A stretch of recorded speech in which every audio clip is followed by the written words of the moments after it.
Yes, as John pointed out, you asked for QSLs on your survey, and we instantly responded.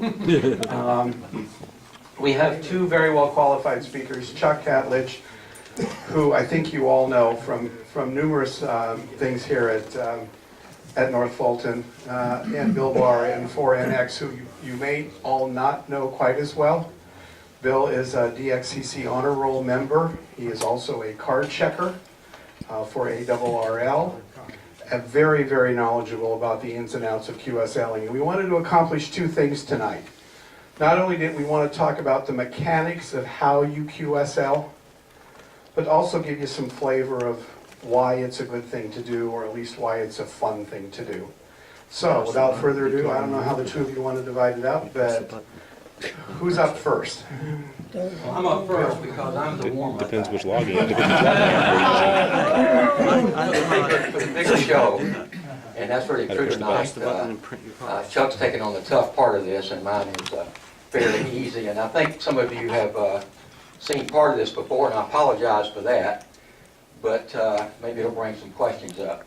So really, it's like QSLs and you, and why do you QSL? And I guess you could put a long list up, but one thing I think everybody believes in, if you get a card, hams will sort of feel like obligated they should return it. You know, it's like returning the favor. So that's one thing. You send back the card if somebody wants it. And it's a good way to have memories about a particularly special event or a QSO you had. It's sort of a constant reminder of that over the years. And you just like to collect cards, and some we'll talk about a bit more, which is for a lot of the awards that are offered, QSLing or the QSL card or some form of formal confirmation is required. And you say, what's that doing up there? Well, sort of interesting. That's my old card, but I didn't put it in the presentation to begin with. Actually, W9OHG, I contacted him back in 1957, 55 years ago. Now it says on that card that I was only 15, but I'm going to tell you this guy was probably much, much older than that already. And you know him, but you don't know him by that call. That's W3WL. That's Wes. So Wes sort of surprised me with that card. It shows you that people really do save cards, 55 years, and I didn't even have one of these. But there's a lot of history behind that card. It was done by a company called World Radio, and all the young teenage hams at the time, and there were a lot of them, there was probably thousands of hams that used this particular card. Same thing with an error for your QTH. And I see some other old guys, including Wes. One of the things, sort of jump into it, because trying to figure out, I don't know how far you are along, and so some of this is sort of redundant for you, but buying QSL cards or using QSL cards, if you Google QSL cards, I did this the other day, you'll get about 2.5 million hits on just QSL cards, not QSL or cards. And so the idea here is there's plenty you can find out about what kind of cards you may want.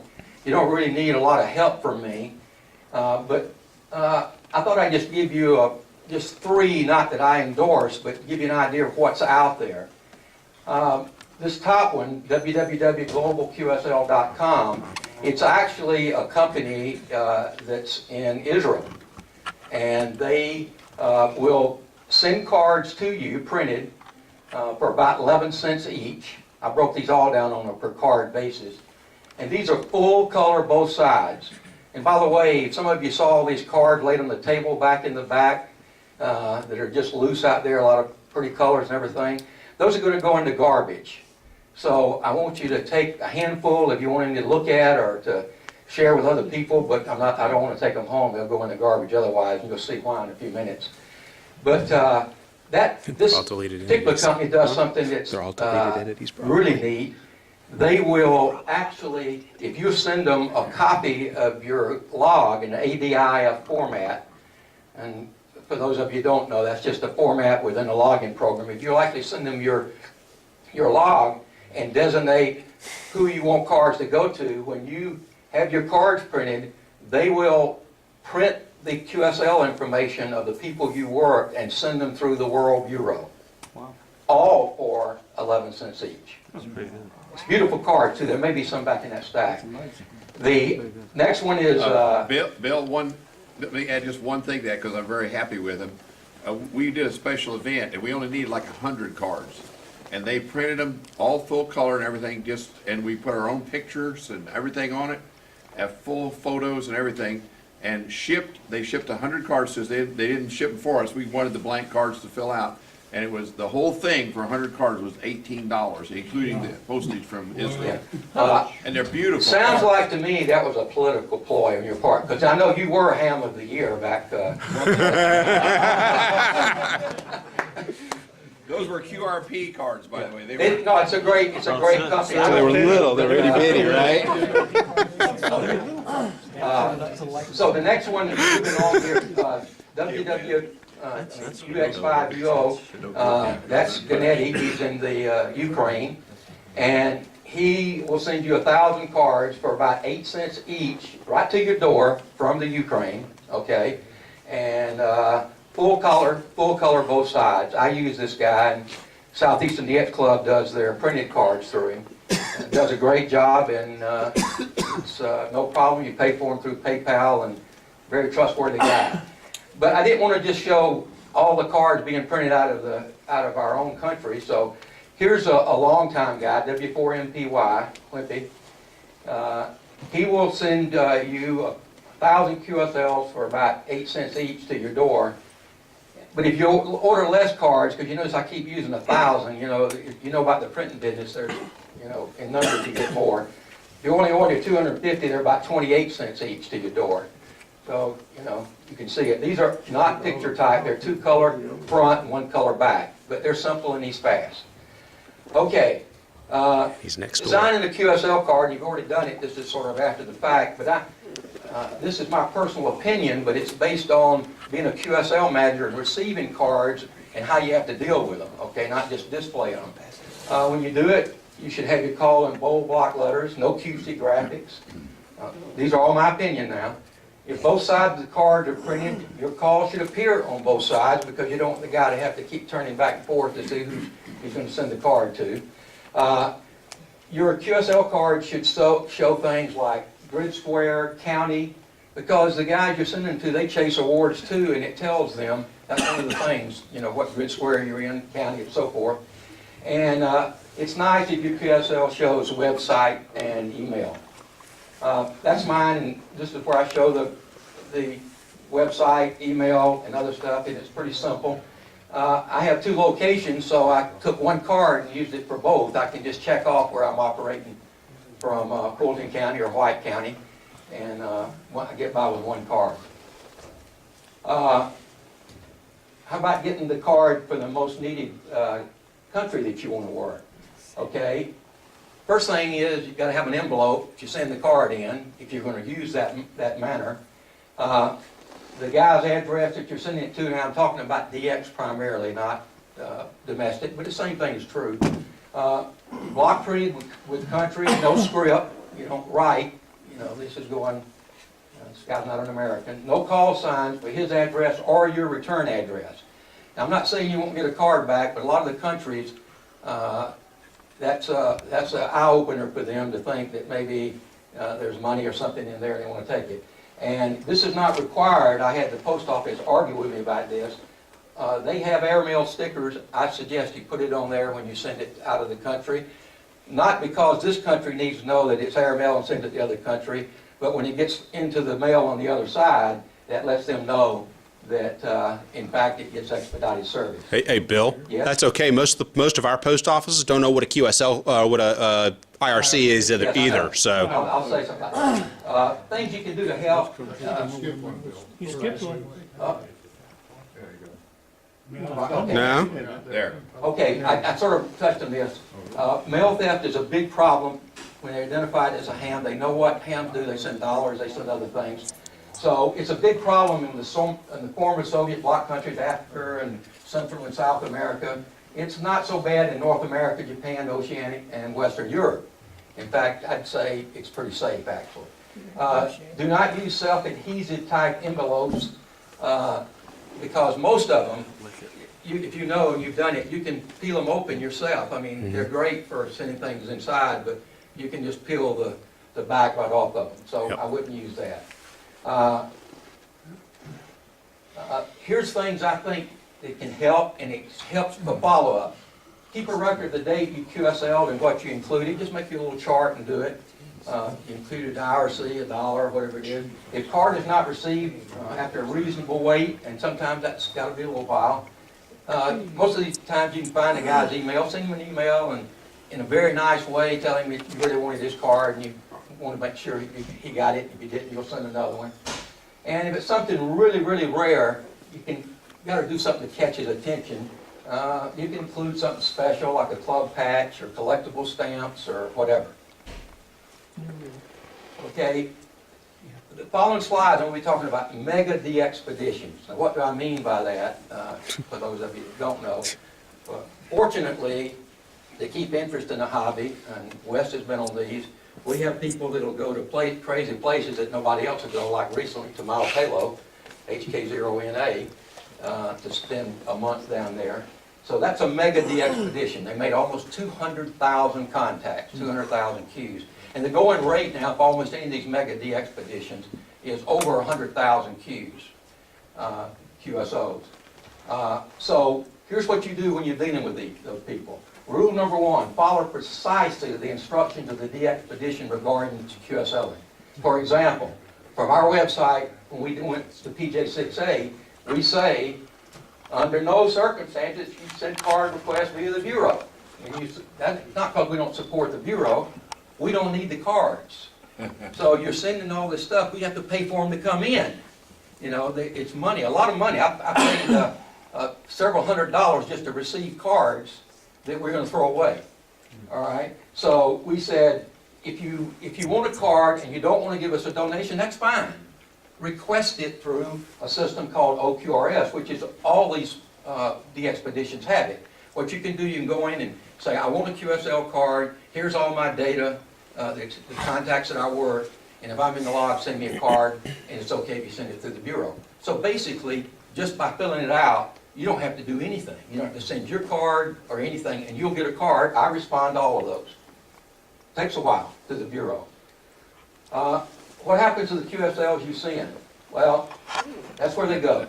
And in fact, I have thrown away already several thousand cards for PJ6A.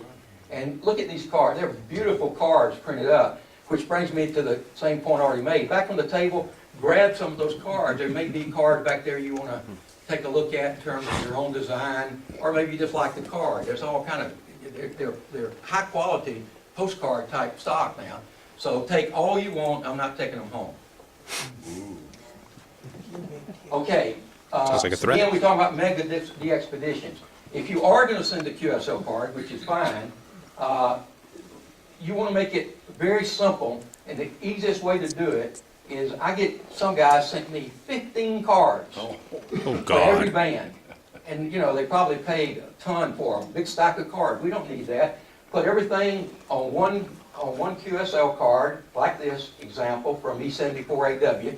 He worked us, and he put everything in order. By the time he worked us, the whole bit, it's easy to check off and give him back his card. But I don't even need his card. He can take this. I just did this.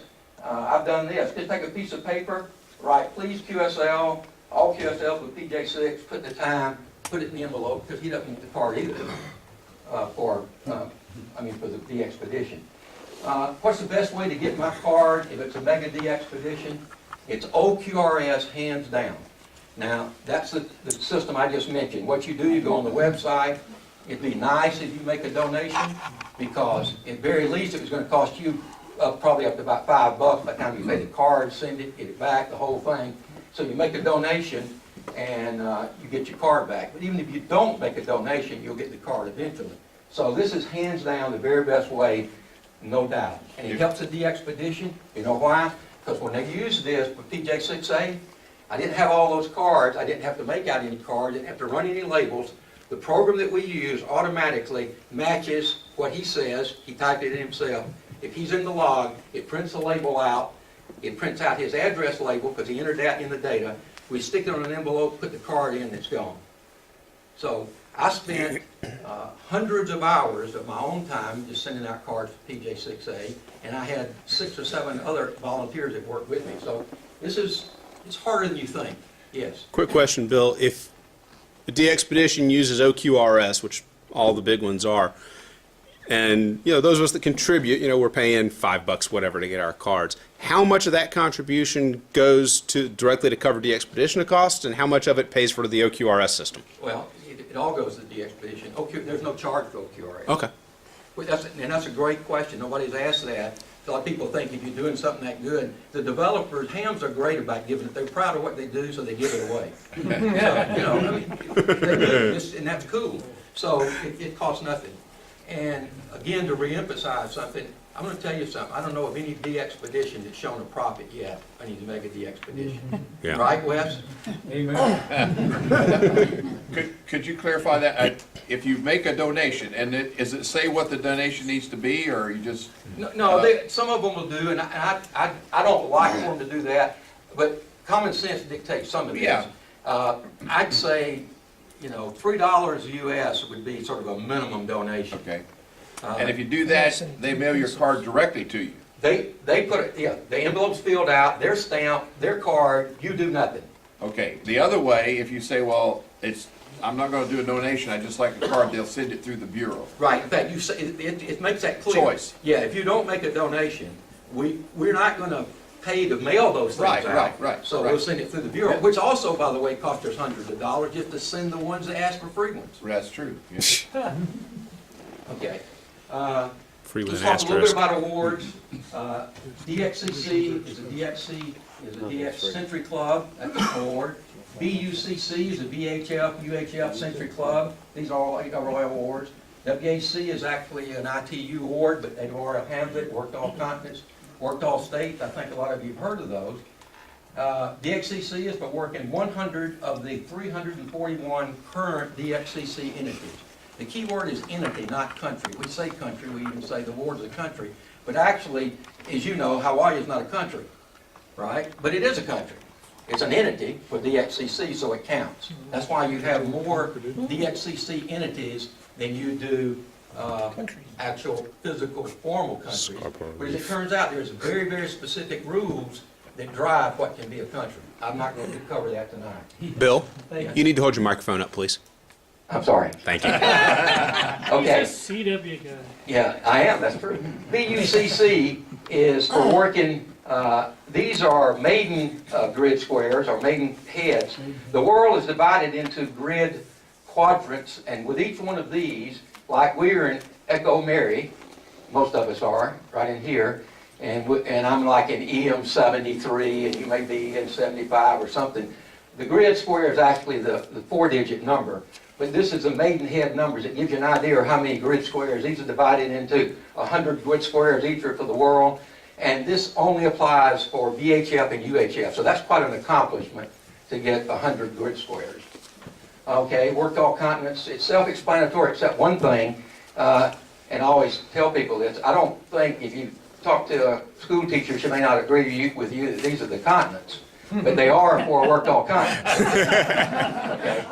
Oceanic, Asia, Africa, Europe, South America, North America, and Oceanic already covered. So that's where the world's divided, and to get the certificate, you have to have confirmations from each of those areas, each of those continents. 26. Okay, I know you know what worked all states is, but the reason I put the map up is not to show you, you know that. All 50 states is what you are looking for, but the reason I put this particular map up in contest, which is a good way to pick up new states if you're doing that, you'll notice that Georgia is a single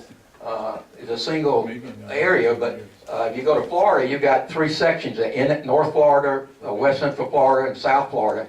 I tell you that only because you're in a contest and people start sending that as their location, where we simply put GA, it really still means it counts for Florida. Okay, CQ Magazine Awards, there's an award for USAC award for working all 3,077 counties. Guess who hasn't done that? Nobody's done that, have they? Has anybody yes. done that? Yeah, Yes. Oh, yes. some people have done it more than once. I did it once and that was enough. It took me 50 years and I quit. Didn't have time to do it again. huh? That's right. WPX is sort of an interesting award. It's working call letter prefixes. For some of you that have calls that are interested now with these new prefixes, you're very rare in a WPX contest to be an NF4 or KK4. N4 is pretty plain. That's what I am. There's a lot of N4s, but there's not too many WF4s and other calls. So when you're in that contest, you're really popular, and there's an award for working 400 different basic prefixes. But people that are really into this, I did this a long time ago, and that's no when I quit. I got to 2,500 and quit. But it's something that's sort of fun to chase, and now it's going to be easy with some of the things that we have that track it. The last one is worked all zones. There are other CQ awards, but these are sort of like the ones that I wanted to sort of highlight. Worked all zones, the world is divided into 40 zones. We're in zone 5 for that area, and you have to confirm all 40 zones worldwide for the Worked All Zones Award. There's some other things that go with it. So I don't think I was supposed to have that slide up yet, because we're not going to go there. Yes? Why are the CQ zones different from the ITU zones? I almost put the ITU zones up. They're entirely different in terms of the way they were used. The ITU zones actually deal with some political entities in a large area like the regions, 1, 2, 3, and 4, and 5, and the ITU zones go with that. I think there's actually an award for ITU zones. I think there's 80 of those, if I remember, but it's something that goes way back, and it started really with the CQ Worldwide contest, because the multipliers in that contest, multiplier meaning you get more points for doing it, are based on the number of zones you work. So that's it for me, unless you have any questions, and maybe you should hold them to the end anyway, if you would. Well, do you have any? I'm gonna pass the card around from that Global QSL, that one I was telling you about that they did special for us, because Please they do. can see the quality of it, but it belongs to Dave, so don't lose it. It's not a freebie. Can't take Okay. it home. I'll start it back here in the back. They can start All right. Yes, sir. Bill, just briefly, what's the story about CQ accepting Logbook of the World now? Is that in effect or not? The answer is, they're negotiating, it's a done deal. The first award, and I think Chuck's going to talk about this, okay. so I won't go there, but the answer is yes, it's going to happen, and so there's not a problem. And by the way, they accept EQSL's other things too. Chuck can talk about that. Anything else? That's it. Thanks.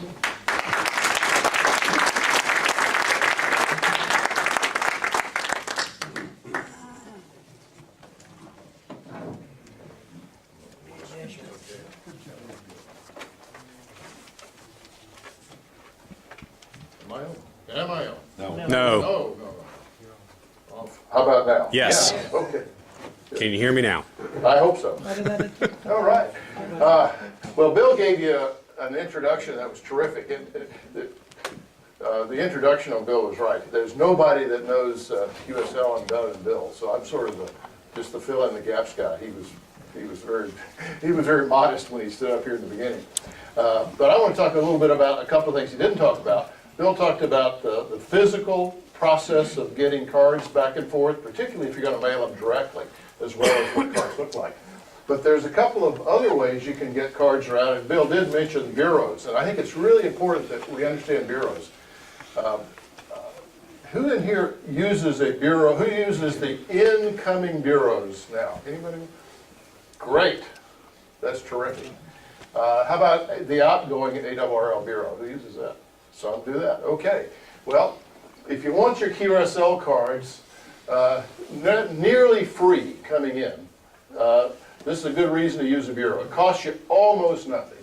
If you'd like to send your cards and not have to pay postage, but somewhere in the neighborhood of 15 cents, as cheap as maybe 8 cents for your outbound cards, that's another good reason to think about using a bureau. And if you don't want to worry about how to get the card physically through the mail system to somewhere in dark Africa, then that's another good reason to use the bureau. So I think bureaus are great things. How do they work? Well, think of the Bureau as ham radio's sort of private post office system. It works pretty much the same way. Each country has a national, let's call it a post office, but it's really a bureau where all of the outgoing QSLs are sent. Every country's national bureau then forwards those outgoing cards to the roughly 300 or so entities. Bill was correct about that, as opposed to countries around the world. And then those country bureaus also, or entity bureaus also receive incoming QSLs. And in some countries there are subdivisions, and the US is one example. We have bureaus for every call area. So they come in two flavors based upon what you just heard. They're incoming bureaus. The ARRL, and by the way, the ARRL in the US administers the incoming and outgoing bureaus. You do not have to be an ARRL member to take advantage of the incoming bureau. John. There's a bureau for each call area, with one exception. The 4 call area where we are physically has 2 bureaus, or 2 locations for our bureaus.